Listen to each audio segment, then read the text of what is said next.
Assalamualaikum warahmatullahi wabarakatuh. Di sini kami akan mempresentasikan hasil diskusi kami terkait obat dan alat kesehatan hewan mata kuliah Farmasi Veteriner kelompok 10. Perkenalkan, saya Deden Budi Setiawan dengan NPM 23126 serta rekan saya. Perkenalkan, saya Nabila Diputri dengan NPM 23102. Perkenalkan, saya Widya Utami dengan NPM 23124. Perkenalkan, saya Vivi Alifa Indri dengan NPM 23128. Perkenalkan, nama saya Nazira Aulia Putri dengan NPM 23129. Baik, selanjutnya akan dijelaskan oleh rekan saya.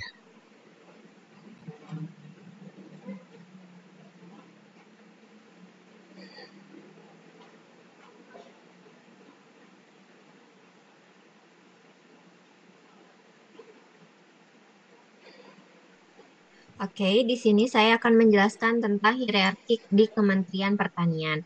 Pertama itu adalah jabatan presiden. Presiden adalah seorang pemegang kekuasaan di Indonesia yang memiliki wewenang menetapkan kebijakan termasuk di bidang kesehatan hewan dan peternakan.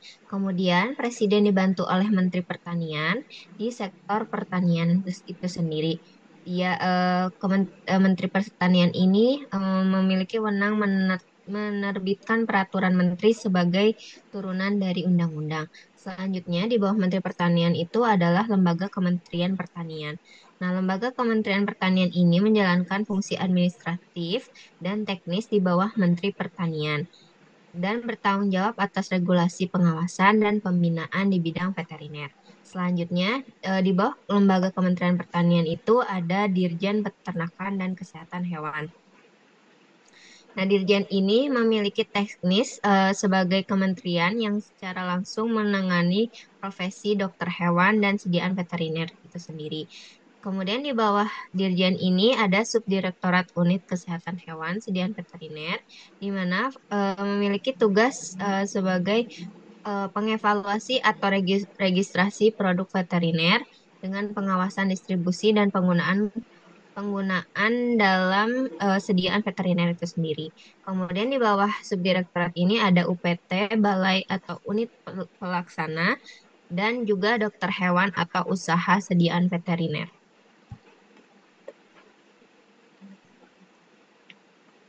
Selanjutnya, pembahasan selanjutnya akan dilanjutkan oleh teman saya.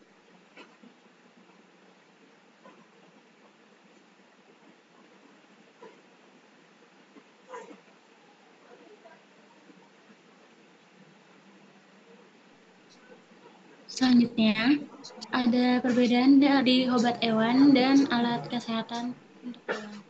Obat hewan adalah sediaan yang dapat digunakan untuk mengobati hewan, membebaskan gejala, atau memodifikasi proses kimia dalam tubuh hewan. Obat hewan juga dapat berupa sediaan biologi, farmakosetik, premix, dan sediaan alami. Kemudian alat kesehatan, yaitu alat kesehatan hewan digunakan untuk mendukung diagnosis, pengobatan, dan perawatan hewan. Contoh alat kesehatan hewan merupakan jarum suntik, kateter, dan peralatan bedah untuk hewan.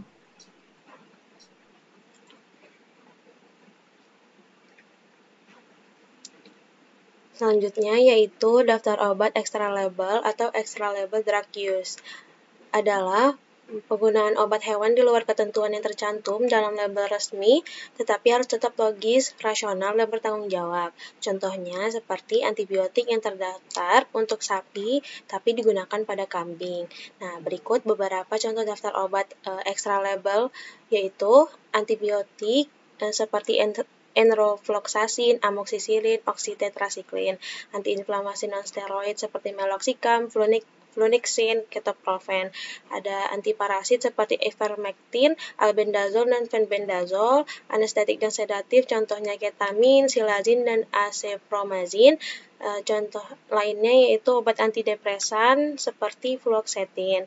Nah, obat-obatan extra label ini akan disesuaikan lagi dosisnya untuk hewan kecil ataupun perbedaan spesies, serta adanya perbedaan interval penghentian obat untuk masing-masing kondisi hewan tersebut. Adapun obat-obatan yang dilarang untuk extra label seperti chloramphenicol, amantadin, fluoroquinolone, neuraminidase inhibitor, dan lain sebagainya. Next. Selanjutnya akan dilanjutkan oleh rekan saya. Baik, peran farmasis dalam bidang farmasi veteriner. Itu terdapat beberapa poin. Yang pertama itu bertanggung jawab dalam pengadaan dan distribusi obat agar memastikan ketersediaan obat-obatan veteriner itu dalam keadaan aman dan berkualitas baik di apotek maupun di klinik. Lalu yang kedua, pada peracikan dan formulasi obat dapat langsung digunakan pada hewan dan dapat membantu dalam menyesuaikan formulasi obat agar sesuai dengan kebutuhan hewan itu. Nah, baik dalam bentuk dosis ataupun dari cara pemakaiannya. Lalu yang ketiga, edukasi dan konsultasi yang memberikan informasi kepada dokter hewan, peternak, dan pemilik hewan tentang penggunaan obat yang benar, interaksi obat, serta efek samping yang akan terjadi. Lalu, yang terakhir, pengawasan obat dalam memastikan obat-obatan yang digunakan itu memenuhi standar keamanan, efektivitas, dan regulasi yang berlaku. Baik, selanjutnya akan dilanjutkan oleh rekan saya.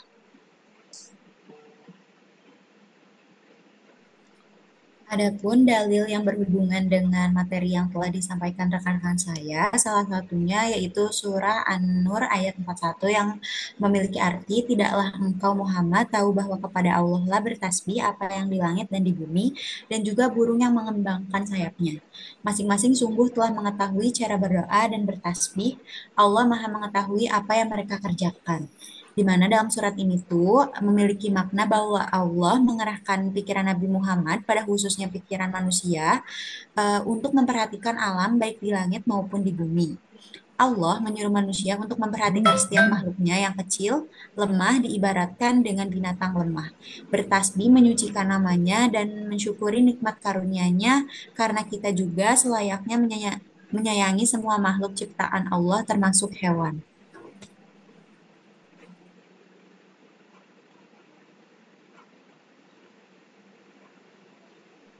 Sekian presentasi dari kelompok kami, lebih dan kurang mohon maaf. Wabillahi taufiq wal hidayah. Wassalamualaikum warahmatullahi wabarakatuh.